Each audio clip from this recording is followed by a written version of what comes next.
Hello बच्चों, कल हमने देखा कि प्राकृतिक रबड़ क्या होता है और प्राकृतिक रबड़ को समझने के लिए हमने रबड़ की परिभाषा देखी थी कि रबड़ क्या होते हैं। तो हमने देखा था कि रबड़ जो है बहुलक होते हैं, उच्च अणु भार वाले वे बहुलक होते हैं जिनमें 300% से ज़्यादा प्रत्यास्था का गुण होता है।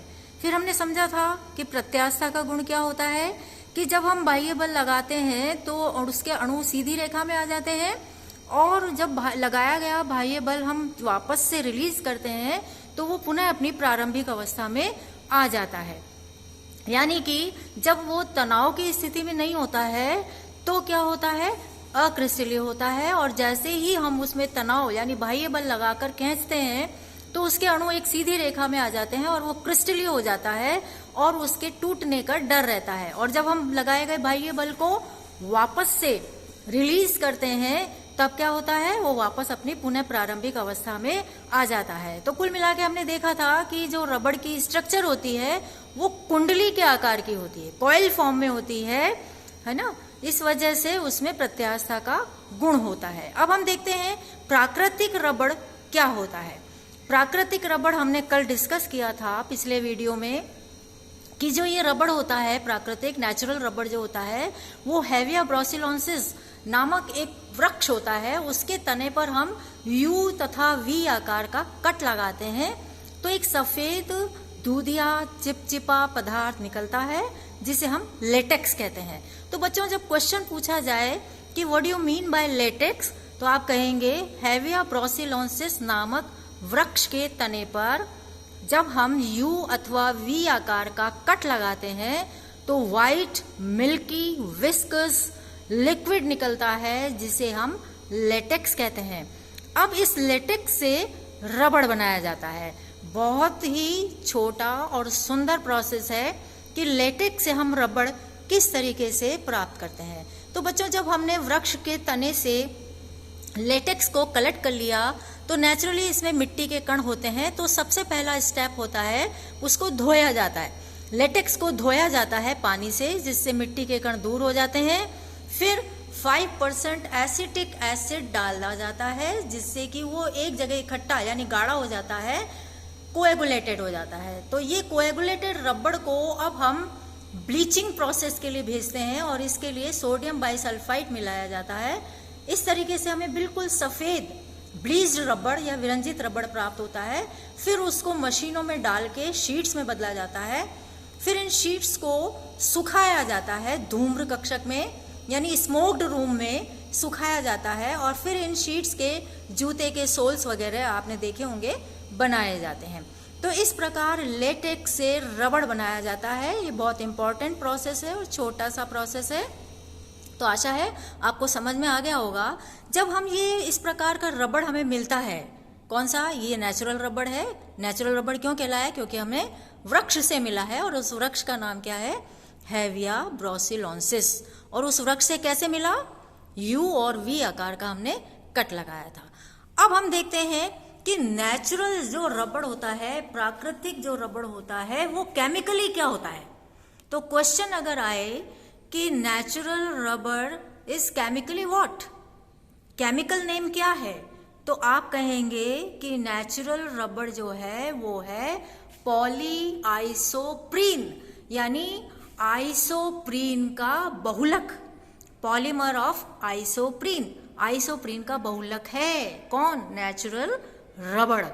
तो क्वेश्चन अगर पूछा जाता है कि नेचुरल रबड़ का केमिकल नेम क्या है, केमिकल नेम जो रासायनिक नाम है प्राकृतिक रबड़ का वो क्या है, पॉली आइसोप्रीन, पॉली आइसोप्रीन यानी आइसोप्रीन क्या होता है, देखिए 4 कार्बन की चेन होती है, कॉर्नर पर 2 डबल बॉन्ड है, सेकंड कार्बन पे मिथाइल ग्रुप है।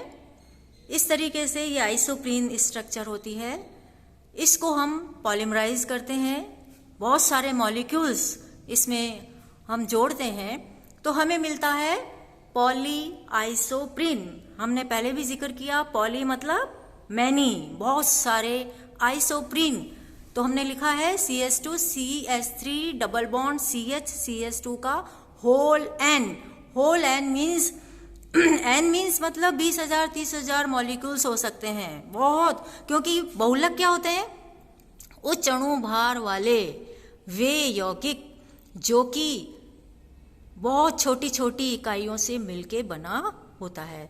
तो आपको समझ में आ गया प्राकृतिक रबड़ रासायनिक रूप से क्या होता है? पॉलीआइसोप्रीन। बच्चों आइसोप्रीन मत बोलना, क्या बोलेंगे? पॉलीआइसोप्रीन।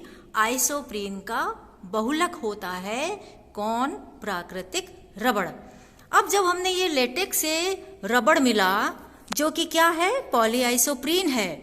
वो क्या होता है बच्चों? बहुत ही कच्चा होता है, बहुत रॉ होता है और बहुत ही जल्दी जल को अवशोषित कर लेता है।